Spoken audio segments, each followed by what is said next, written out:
unites so many of us, various organizations in the Jewish community, is this effort to engage the next generation. I'd like to introduce our speaker for this session, Adam Simon, who is with the Schusterman Family Foundation in DC. Join me in welcoming Adam Simon. Thank you. I want to present to you a very, very different model than what you may expect when you think of Jewish life. For some of you, this is going to be obvious because you live it or you breathe it. For some of you, it's going to be completely counterintuitive to anything that you may have thought before. I'm not saying it's necessarily right. What I am saying is it's what I observe. The Judaism that has sustained, the model of Judaism that has worked, doesn't fit into the box of how those young people today engage with the world around them. This isn't about creating as many in little teeny one-person Jewish lives as possible, right? Where it's them and their friends and that's it. This is about something bigger. It's just the definition and how we think about it is in a different way. We do need a community, but we also know that that concept of an institution, it's just not working. It's not working for people. That argument of trust us as the institution, we're going to take care of you, we've taken care of your parents, we've taken care of your grandparents, we've taken care of your siblings, we're going to take care of you too, that argument doesn't resonate. What do you spend money on? What does your building look like? What do your brochures look like? What does your website look like? Who is your ambassadors? Who's crafting your message? All of those have a very different definition if my goal is activate the most exciting, vibrant, diverse, messy Jewish life that I possibly can. And that's what resonates with young families. Right? At the end of the day, we want Jewish families. That's what we want. We want people making Jewish decisions. We want people when they confront a tough situation to think about Jewish life. We want when somebody gets married, when they have kids, when they lose a job, when they want a job. All of these tough things, we want them relying on thinking about Judaism as a piece of their answer to that problem. That is what we want. That is really, really scary and hard to manage. I believe that we can't afford to continue to play the game of you're in or you're out, and the goal is to get as many people in as possible. So you have a limited amount of time in your engagement portfolio. You can meet 5 people. The normal approach would be you meet the 5 people that are closest, right? You meet one, and then you choose your friends, and that's the 5 people that you meet. That's Judaism today, the way we usually do things. Okay? What if instead of that, you meet these 5 people? Still 5 people. Still all connected to each other, the same way those 5 people are connected to each other. But what do?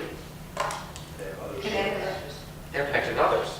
Technology is not a better way to push information out. It is that. But if that's all it is, then we've completely missed the boat. What technology enables us to do is that asynchronous, two-way communication. Asynchronous meaning not at the same time. Two-way meaning I talk and I listen. Because what I do know is that when peers ask peers, it tends to work. Now they have to ask in a very different way. A group of my friends, all Jews, 30 Jews yesterday shaved their heads. Okay? 30 Jewish guys who are mostly corporate lawyers and bigwigs in government and whatnot in DC, they all shave their heads. Why? To raise money for a bone marrow treatment facility that happens to be near where we live. Okay? We've all been solicited by this organization countless times. Nobody has given anything, or maybe it's a token. But when one guy says, you know what? I'm doing it. I'm going to shave my head. Who's with me? So what did our synagogue do? Brilliant. Most of those guys are members of my synagogue. Not all of them. The synagogue said, you guys need a place to shave. Why don't you do it here? And my guy said, yeah, that's great. So the shaving happened at our synagogue yesterday. And not only that, the preschool said, hey, look, there's a whole bunch of, all these people have kids, and all these kids. And so the preschool sent out activities for the kids. Not come to the preschool, and not all those kids go to the preschool. But the preschool stepped up and said, oh look, here's an opportunity. And so they created activities for the kids. And what do you know? You took a moment of one guy saying, all right, I'm going to do it, I'm going to shave my head, peer-to-peer, and the synagogue had an amazing tzedakah moment. By starting with the individual and their network, and then the synagogue supporting them on the back end, it worked. Coordination is more expensive than planning. Person-to-person engagement is harder than mass engagement. Wholesale is easier than retail. If we think about it in the way of, well, 1A, paragraph, get it, validate. Point 2.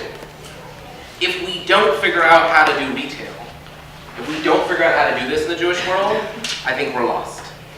I think this is the greatest challenge to the Jewish people today in North America, is our inability to figure out how to do this yet. Point number 3, we actually can. And besides the fact there's examples like 6 to 9 others, because of networks, we know all these people.